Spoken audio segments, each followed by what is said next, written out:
But first tonight, an exclusive investigation from this show. For 2 years, the alleged threat that Russia poses to our elections has been official Washington's obsession.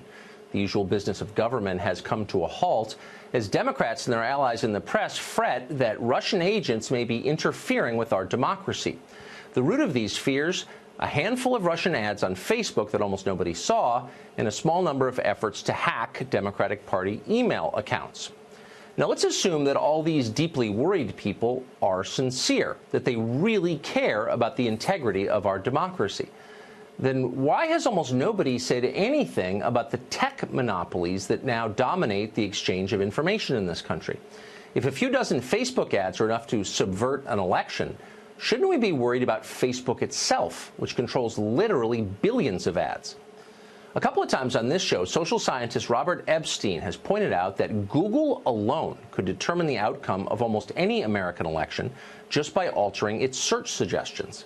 We'd never know what happened. Oh, say tech defenders, don't worry.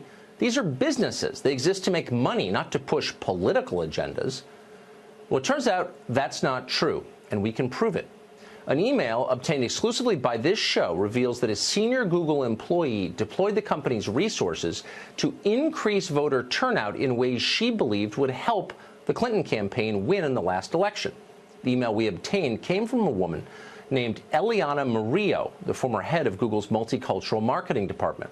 She sent the email on November 9th, 2016. That was one day after the presidential election. That email was subsequently forwarded by 2 Google vice presidents to more staff members throughout the company.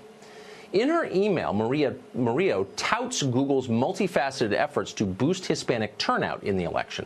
She notes that Latinos voted in record-breaking numbers, especially in states like Florida, Nevada, and Arizona, the last of which she describes as, quote, a key state for us. She brags that the company used its power to ensure that millions of people saw certain hashtags and social media impressions with the goal of influencing their behavior during the election. Elsewhere in the email, Murillo says Google, quote, supported partners like Voto Latino to pay for rides to the polls in key states. She describes this assistance as, quote, a silent donation. Murillo then says that Google helped Voto Latino create ad campaigns to promote those rides. Now, officially, Voto Latino is a nonpartisan entity, but that is a sham. Voto Latino is vocally partisan. Recently, the group declared that Hispanics, all Hispanics, are in President Trump's, quote, crosshairs. They said they plan to respond to this by registering another 1 million additional Hispanic voters in the next presidential cycle.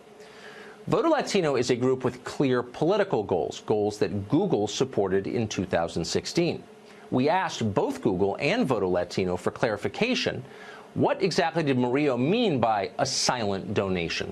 This is a potentially significant legal question. Neither company responded to us.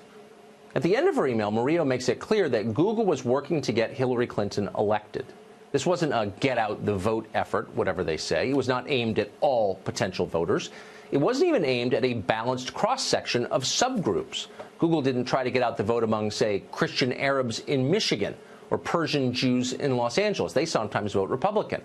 It was aimed only at one group, a group that Google cynically assumed would vote exclusively for the Democratic Party. Furthermore, this mobilization effort targeted not the entire country, but swing states vital to the Hillary campaign. This was not an exercise in civics. This was political consulting. It was, in effect, an in-kind contribution to the Hillary Clinton for President campaign. In the end, Google was disappointed.